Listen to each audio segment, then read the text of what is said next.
What again, welcome back to me, welcome back to Thailand. Truly Chat here from Thailand. Hope you're doing well. It is one Saturday here in Thailand, which is Friday. So it's another cloudy-ish day today, for instance. Oh, there's a white squirrel. But it's still another coldish day, another winter, but I don't think it didn't even hit 30 degrees. Out in the sun, for instance, it feels warmish when the sun's out, but cloudy morning, etc. I see a lot of phalanx flying around at the moment. Saw a guy walking around without a t-shirt, old man without a t-shirt. Don't want to see it. It's totally illegal in Thailand and nobody wants to see it. And also the guys on the motorbikes, look at me, I'm so amazing. So another typical day. We're looking forward to Sunday, which is good because we've got a day off, extra day's rest, etc. for the players, which is good. And Palace played last night. Only rested 4 players. That was the big surprise. I thought Palace were going to Shamrock or whatever. I think Shamrock was obviously playing. I don't know, sure. Anyway, so for instance, I was expecting them to rest half the squad, but only rested 4 players, which was really strange. So basically, they played most of their squad, which against Fulham. I was looking on the website this morning, etc. saying they only rest 4 players. So it's very, very strange. So that's kind of like gives me a bit of a smile because they'll probably come back in for a warm down this morning. City will start their first day of training today, and then we're kind of going to be up on training, etc. with them as well. So 3-0 win for Palace as well. So but I say it's not going to be an easy game at all at Selhurst Park. I think a lot of City fans are kind of like having more of a on this one over than the Madrid thing. But United did win there. So for instance, and they're not doing it as great as they normally are. Yes, they beat Fulham, but they're not as good as but they've still got a place and the Selhurst Park and Baines to save me, but they are got very good fans and very boisterous fans as well. So it's not going to be an easy game, but it's a 2:30 kick off on Sunday English time. So but we'll see. Anyway. So, apart from that, we'll go on to Pele ratings as well, but I just want to go through a few housekeeping rules, for instance, of what's gone on in the last 24. Let's see a few things. There was, just all about the aftermath of the Man City game against Real Madrid. For instance, I think a lot of the plaudits give Man City a pat in the back. My mate was a Liverpool fan. He said City were brilliant. I've just listened to say the LB and Sai, for instance, doing their player ratings. So we're a bit more measured in a lot of the chat, but and seeing a lot of the in the replays of Doku, etc. Bursting past players and how we so for instance really good. Pep Guardiola, I told Rodri how good he is. He's a player from another he's a boy from another level, and I'm glad he's back from injury. He's very, very good. He is good, and he did play very well. But also, we know about Rodri. He's the player that Man City were fairly interested in, and he hasn't scored in 30 plus games. But Man City show up, etc. Suddenly turns up and scored for Man City in front of Man City hierarchy. Strange. Phil Foden made changes to his inner circle this year, signing John Hart Hattrick's management and beginning individual coaching sessions with Jamie Reynolds, who keeps Foden ticking over without implementing on Man City's training program. So again, we can see a different program Phil Foden this season, etc. So for instance, maybe this is part of it. So this is long may it continue. Don't know if anybody knows Phil Foden's. He says it's a completely different person to early in the year. Phil Foden's brain has become foggy during the training and stopped him from carrying on his mercurial mental health performance. Man City's offered the amount of right psychological and expertise to and tests. Yeah, because again, these guys, they are youngsters, and they come along, etc., and they're bright-eyed and bushy-tailed, and they come playing, they do very well. They get money thrown at them, get all kind of people thrown, all kind of nonsense thrown at them, and they're still youngsters, etc., and they're still in their way. So, for instance, so you've got to be very careful with them as well in their development. And again, for instance, there's a lot of peer pressure, and there's a lot of expectations, and people the youngsters like social media. For instance, they go and they take it on and they listen to the garbage and the crap from social media. So yeah, they've got it's difficult for youngsters. So these things have got to be very youngsters need to remain grounded and have the right people around them. Look at Savino at the moment, etc. We feel that he's got the wrong person around him, etc.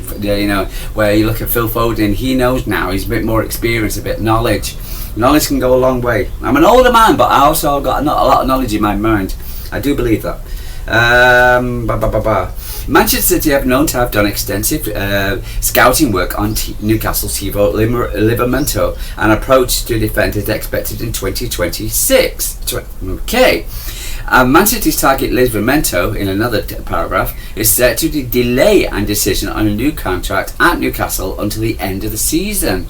What does that tell you? So, for instance, he knows Manchester City want him, but also, for instance, he also knows he does like playing at Newcastle. But if he feels that Newcastle are not moving forward, if they don't qualify for the Champions League, not doing whatever, maybe he'll want to jump, and Man City will be there to catch him. So, but you never know. Again, he looks like a loyal player. He's not going to be cheap. But for instance, Man City can get him and etc. This is the first indication that he might be thinking about leaving Newcastle. So watch this space. Erling Haaland, Jude Bellingham is such a good guy. He's a wanker.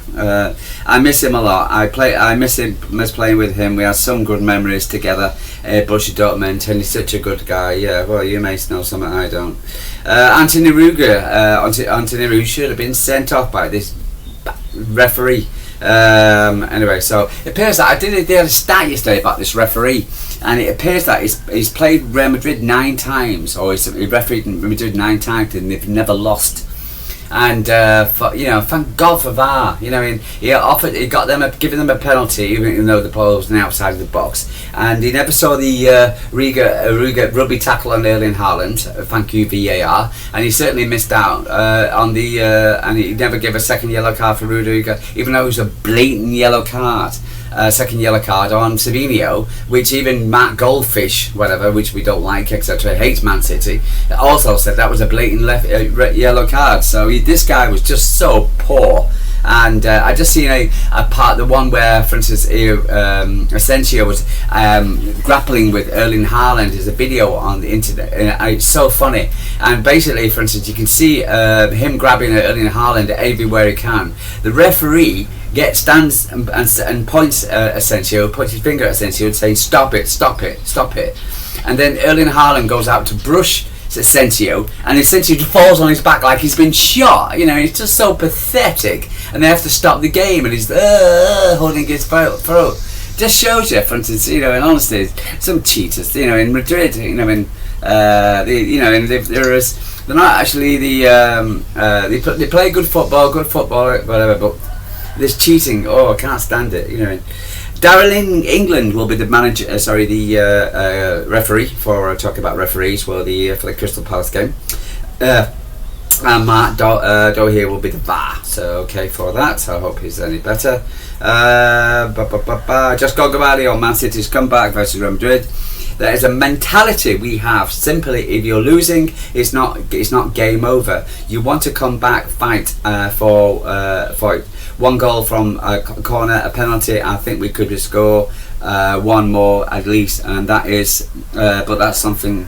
But that's football.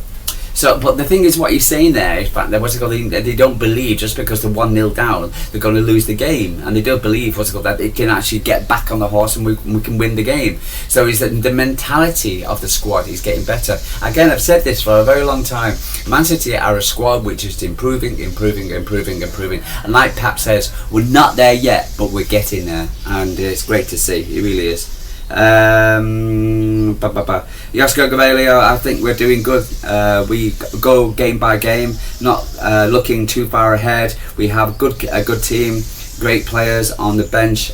We are more than ready to come in and see what we can see. I think we have a good team and we want to fight. Yes, again, this is what you want to hear from your players. Again, there was a lot of didn't hear this from the players last season, but you want to hear all we heard from like Bernardo Silva, who was saying, "I know who in the dressing room who we can fight with." But and so with this clear out and these new players we brought in, really coming together as a team, really are. And Nico, I'm very happy and was tired. It was an extremely important match, Madrid for us. Few teams here. Left here at Bernabeu with a win, and it's essential because of the situation in the Champions League. Yes, we got put ourselves in pet. Thank you. Since we lost the last game, and it was important to maintain ourselves in the last first. Yeah, he did an amazing job looking after midfield by himself. Which brings me on to the player ratings, because again, for instance, I was looking at listening to. LB and for instance Sai, doing their player ratings, for instance, and they've got Nico Gonzalez at the man of the match, really, because he had to do it all by himself, while Bernardo Silva went walk around. But we'll come to that in a minute. Let's pop on with so I've got my player ratings, and I always give my players a little bit higher. Some people put them lower, so I was go behind. But again, 6 is the average. I always give them credit, etc. And I'm not going to unless they deserve it. So okay, so Donnarumma. This is the Manchester TV News player ratings. I'm going off by my own as well. Donnarumma couldn't do much with the powerful stroke shot, a goal, but it was no man's land late for the corner. Didn't have many save, a 6. Okay, so I'm going for a 7.5. I'm going to say 7.5. Could he have done better for the Nico goal? Yes. I think he could have done so a little bit better for his positioning. He did flap on a certain courses, but on that, which he definitely needs to be pulled out for that. Some people are saying he's been doing that more than once. I'm not so sure about that. I think he's quite commanding in his box. I also had that chance where for instance, I was really nervous about because everybody's talking about his passing out, where he passed to Doku and Doku went off and scored. So yeah, but I think overall play, for instance, I thought he was good. I think he was all right. So I'm giving him a 7.5. So they give him a 6, which is an average, I believe. Nunes started off shakily against Vinicius, and relative to see earlier penalty decision overturned. Beaten on the outside a couple of times, but recovered well. 6. Now, he got a lot of praise by Man City fans, and for instance, because I've got him as a 8. For instance, he deserves a lot more than a 6. I thought it was one of his best games. He's just come on leaps and bounds with his in his possession, in his defensive role now. For instance, his right back defensive role. To a lot of City fans now saying, well, we don't need a new right back. So again, it's for instance, but he's doing very, very well. So for instance, I give him an 8, and I think yes, he did concede the goal. The free kick, and never a penalty. The penalty was which was on top of his arm. His arm was right here. There was never a penalty. The ball hitting the top end of his arm. So that you can't even that shouldn't be in discussion for his performance. But his overall performance was very, very good. Ruben Dias, best defender of City, would have been relieved to see Mbappe stay on the bench all night. Huge block from Bellingham in the 7. Now, so for instance, now I've got him as an 8 as well. for instance. But a reason why I put him as an 8, and listening to the lads as well, I thought he played very, very well. I thought he was excellent. I think his heading abilities now improved. His stats is much, much better. He's talking to the players. He's having group hugs. He's keeping everybody grounded. I think I love Bernardo as the captain, but him as vice captain, etc. He's just brilliant at the moment. And for instance, I thought regardless of Mbappe, for instance, I think he would have cut Mbappe at all. So I'd definitely give him an 8, etc. For instance, and I thought he's playing very, very well at the moment. He really does. So welcome back, Ruben Dias. Josko Gvardiol caught on the ball for the penalty, but it wasn't in the kind of a sloppy moment. It display every now and again. Settle down after 6. After that 6. Okay, so Josko Gvardiol, I've got 7.7. I'm going to give him less. I know, for instance, Lewis gave him higher than Diaz. I thought, for instance, Diaz, because of his man management, because of his team performance management, deserves higher. Josko Gvardiol, because of his header now is absolutely amazing, which set up our first goal, which changed basically the game after City scored their first goal. I thought it was very, very commanding. I'm not going to go for again, for instance, with defenders, you'll get anything that goes wrong. Minus thing caught on the ball for the penalty. No, I'm not buying that one at all. I'm sorry. I thought it was a lot better than that. So for instance, no. So yeah, no, can't. Nicholas O'Reilly could probably have done more to stop Rodrigo down the goal, but not only in the regard. Outstanding apart from that, strong running down the left, and he's defensively sound 8. Okay, so I've got him as our player of the match. I've got him as an 8.5. I thought his goal, he's only 20 years old, playing in Santa Bilbao up against Rodrigo, for instance. I thought he was again, he knew and he admitted in what's called his interview, we could have done better for the Rodrigo's goal. But overall, for instance, every time he comes on the ball, he scares the living daylights out of me, because you get half a dozen players around him and he just looks so calm and collective on the ball. He doesn't, he just don't feel like he's going to, in the beginning, etc., I feel like he's going to lose the ball. Now when he gets the ball now, I just feel he's not going to lose the ball. He's going to control it and he's going to pass it off. And he's just an amazing young player, for instance.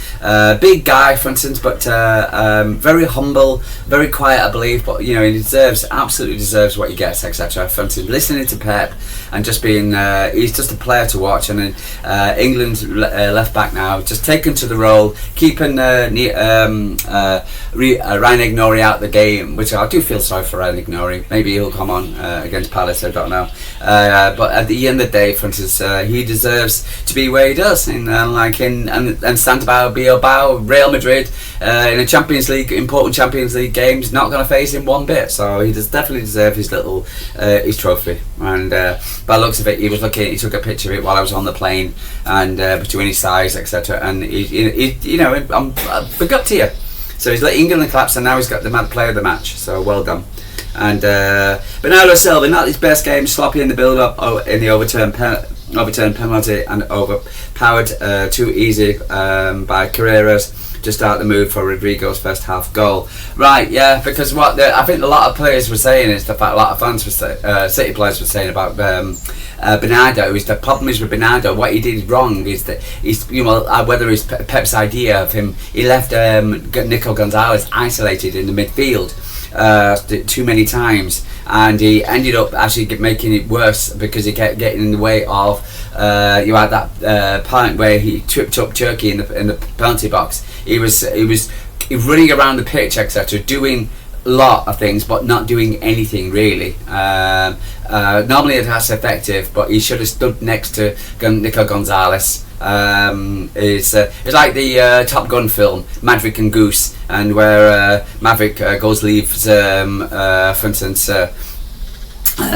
his partner to go off and to get the other guy, for instance, the movie Top Gun, etc., and then ends up back in the ass, etc. So you never leave your wingman, and Nico Gonzalez needed him there because it was poor Nico Gonzalez by himself. That's the reason why a lot of fans have given Nico Gonzalez the player of the match over Nico O'Reilly. So so Phil Foden, quiet in this so 6. I give 6.5 for my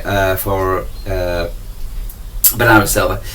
Phil Foden, quiet game, very standard, struggled to get really in the foothold and contest, shows quality in a 6. Yeah, basically I believe he had 30 touches of the ball, which is and he got pulled off in the 70 minutes. So which is not, he had a very quiet game. He was very, he didn't really get into, I would expect him to be one of the the creators, but he didn't. So he did have a quiet game, Phil.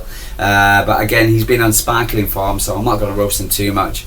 But he didn't affect the game, but he didn't do as much, and I was quite happy to see him come off, really. So Ryan Cherky, quiet for the half an hour, but structures his stuff around, sending the corner in for O'Reilly's goal, but majestic moments in the second period, and looked like he belongs on that stage. 8. Yeah, I've got Cherky as a 7.6. Now I've got him less, for instance. A lot of people are going to say, well, how can you do this? How can you do that? So I thought he was good, but he does look class, and he was class. But the thing is, to me, he wasn't. I wanted more from him, and and again, for instance, what he did in the second half, etc. But I needed a little bit more. He would have scored the goal, etc. Rather than actually running into Bernardo Silva. Maybe I just think I wanted more from him, so I gave him a harsh play rating there, but I just feel that, for instance, I wanted more from him, even though, for instance, he didn't look uncomfortable in any way whatsoever, for instance, throughout the game. Jamie Doku, some dangerous runs and so much space to attack at times, but his decision making, his final ball was bad, and has it all been all season. 6. Oh, come on, that's bad. Doku, I give him an 8. I thought he played very well. I thought he was a good player throughout the game. For instance, I've seen some of the highlights of his performance, and the way he took on players. I thought he controlled the ball well. I thought he kept it upfield, which is the most important. Kept hold of the ball. For instance, things that I need the ball in the Real Madrid side. He didn't. Wasn't over to get rid of the ball. Put in the good crosses, even though some of it deflected, but kept us up in the Madrid half rather than and always wanted to go forward. And so that's the reason why I give him. So no, I think that was very bad. This website, Manchester TV News, by the way. Erling Haaland took his penalty well, was clever in making clear how clumsy rude it really was. A quiet aside from that, and a brace from him called great call to call him off in the 7th minute. No, I thought he was absolutely right, Pep Guardiola, to bring him off for Mamouche. I was a bit nervous about the 3 substitutes, but Erling Haaland did have a quietish game. Got the goal. Yes, he was right, and VAR right to actually to go for the penalty. It was a clear penalty, clear rugby tackle on him. Should have got more, especially from Asensio tackling. But again, for instance, it's with Haaland, it's all part of the game, so he's all about the fun of the rough and tumble. But they give him a 7. I give him a 7.5 for his goal and for the winning goal. But the 3 what came on, a 6, a 7, a 6. Tiana Reinders, Savino and Malmouche. Yeah, give it all about that. Savino was a little bit better than the rest of them, but didn't have too much to do. All Malmouche did what he needed to do, was basically just keep it upfield. So I was happy for what Mamouche did. Savino was probably the better of the players, but the problems with Savino, he did keep the ball too high up. For instance, he did. He should have in 2 minutes from the goal. He basically took try to take on the goalkeeper, to which he shouldn't have done so, and so that I'll pick him up from that. But other than that, can't complain. Really, really, really happy for Man City's performances. Players' performance, got the job done, and as Erling Haaland put on the plane, job done in Madrid, off home. And so really happy going into the so happy for in the Champions League where we are, happy in the position of the Premier League. We can focus now on the Premier League, don't have to worry about the Champions League now until February, where we've got some really good winnable games coming up to qualify for top 8. And overall delighted at the moment the way we are going, motoring at the moment. Man City ladies doing very, very well, top of the league. Man City men doing very well, second in the league, doing well in the Champions League, etc. And Wessex under 18s winning 4-0 in Madrid as well. So to be a blue and wearing this, walking around Thailand with this on at the moment, I am a very proud blue. So the captain.